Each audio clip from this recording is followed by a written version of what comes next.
Just to give kind of lay of the land, right? Because we're talking about there's competency to stand trial. Right. There's not guilty by reason of insanity. Right. It's another lane that exists in the law today. So if I'm playing devil's advocate, and you're going to this isn't in law, other avenues to try and raise this, and this is why I think kind of brings into question why we need this, but the competency piece you already talked about, that's talking about being able to participate in the trial.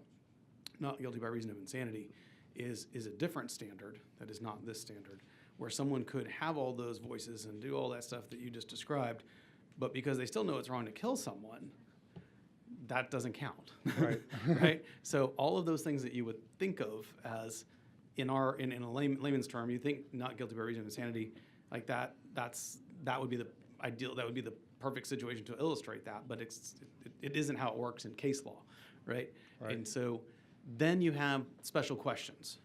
Why is, and this is more devil's advocate question, why is it not sufficient for this population to be able to submit, be able to proffer evidence during the punishment phase on special questions to mitigate, like, isn't this mitigating evidence that the jury could take into consideration at the punishment phase, and they could answer, they could say there are mitigating circumstances in this case, and it would default over to life in prison without possibility of parole. Like that's where this lives now, essentially, right? Why you're not here supporting the bill, so I need to make sure that I'm not trying to put you in that position. In your experience, would these situations, would these particular situations have a remedy in the current mitigating evidence special question? Well, I think that the experiences that I've had and the cases that I've seen reflect the gaps that this bill perhaps is intended to cover. There's situations where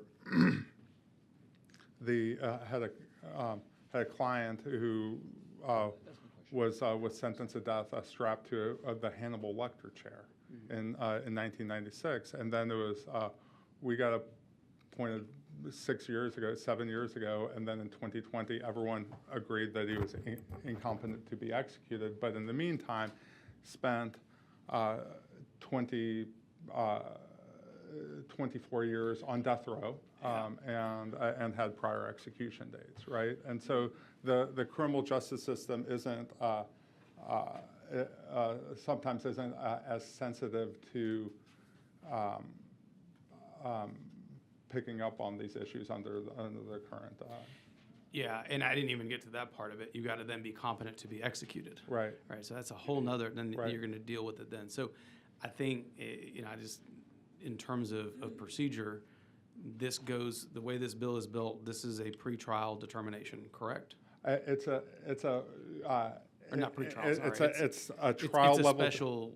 It's an issue that is determined at the time of guilt, and so what that does, if taking your hypothetical, what you're saving is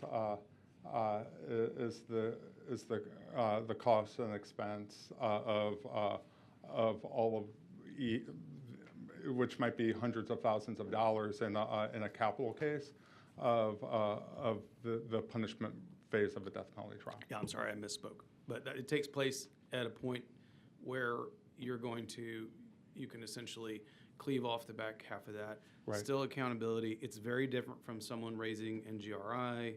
It's very different from competency at execution or competency prior to. So it is that's kind of the gap that's being filled here. Yes. Okay. All right. Thank you so much. I need to recognize that Ms. Rodriguez-Ramos has joined us. We welcome you. And so any other questions, members? If not, we appreciate you being Thank here. you.